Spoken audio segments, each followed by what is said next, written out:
So-called book bans have been a controversial practice here in the U.S., with one set of data reporting that more than 10,000 instances occurring in public schools from July 2023 to June 2024. But a recent vote on April 1st here in South Carolina will postpone the removal of 10 books in question. Here to shed some light on the review process is Dr. Chris Hanley, chair and board member for the State Board of Education. Glad that you could join us today. Thank you for having me. So they voted to kind of keep things status quo. Can you talk a little bit about some of the books that were in question? Yes. Well, let me first say that, I speak for myself. I don't speak for the board. I don't speak for the chair. I don't speak for the department. I don't speak for the superintendent. I'm only speaking for me. But yes, so these books are, the ones that we had on the list were, for example, Collateral from Ellen Hopkins, Empire of Storm from Sarah Moss, Half of the Yellow Sun.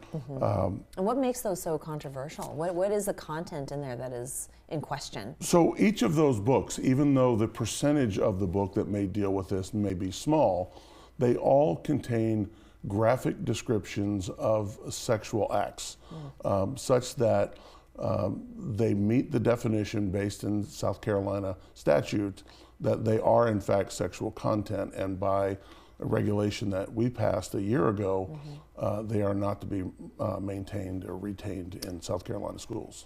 I've got so many questions, especially about the sexual content piece, but are there any current book bans here in South Carolina? There's nothing that is banned. So that is a misnomer, and we keep hearing that idea of a quote book ban. And people who talk about this, they want to go back to, well, the Nazis were the last ones that banned books. Well, yeah, the Nazis showed up at your house, they knocked on your door, they took your books, they started a fire in the middle of the street, and if you ever had a book like that again, you would be arrested and you would end up in a camp. Nothing like that exists in South Carolina. If someone wants to own these books in their home, go for it. If these are even maintained in a private school, okay. They can be in our public libraries. They can be sold anywhere in South Carolina. Anyone is able to obtain these books, just not in our school libraries. Well, and you would think that common sense would tell us that there have to be some guardrails in place to make sure that inappropriate material is not there for the taking for impressionable young minds. I mean, we were talking before we got started, and you said that you read through some of the pages.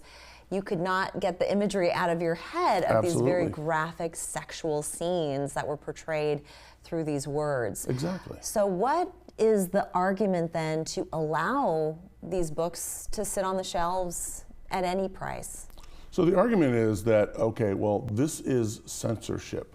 And I would push back against that and say, no. Does your local public library have every book that is contained in the Library of Congress?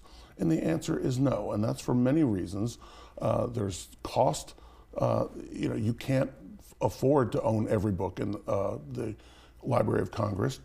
There's also space constraints. You don't have the room for that. And then there's also interest. There's your local library may not have an interest for, Czechoslovakian poetry from the 1800s. It's just very not niche. something very niche, yes. And so instead, we are not censoring, we are not banning. Instead, what we have done is we have established a set of rules for curating the collection.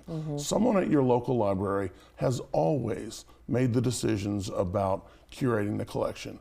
We've just established some rules that help to keep from South Carolina public schools sexual content and content that is age and developmentally inappropriate out of the schools. And it's not just new authors and new books that are coming out there that are in question. Right. Previously, we were discussing 1984 by George Orwell and To Kill a Mockingbird, classics in the annals of American literature, but they had some question to that. Do you think that is pressing a little bit too hard on that censor button to say that that's inappropriate? Those who are opposed to us doing anything always bring up books like that, 1984, Romeo and Juliet. They bring those up as ones that, oh my gosh, if you remove any books Next, those are in danger.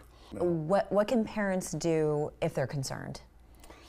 Well, right now, the only thing they can do is to opt out, and so know exactly what is in your library. Talk to your librarian, talk to your principals, talk to your other administrators, talk to the teachers, because that's another source of books for children in the schools, is classroom libraries. And so that's a place that I was really surprised to find how many inappropriate books are in some classroom libraries. Now, the majority of our teachers in libraries are really good people and are trying to do the right thing. Well, unfortunately, it's a minority. And it's a discussion to have as a collective. Dr. Hanley, thank you so much for sharing with us. We really appreciate you taking the time. Thank you. Thank you. We're back after this.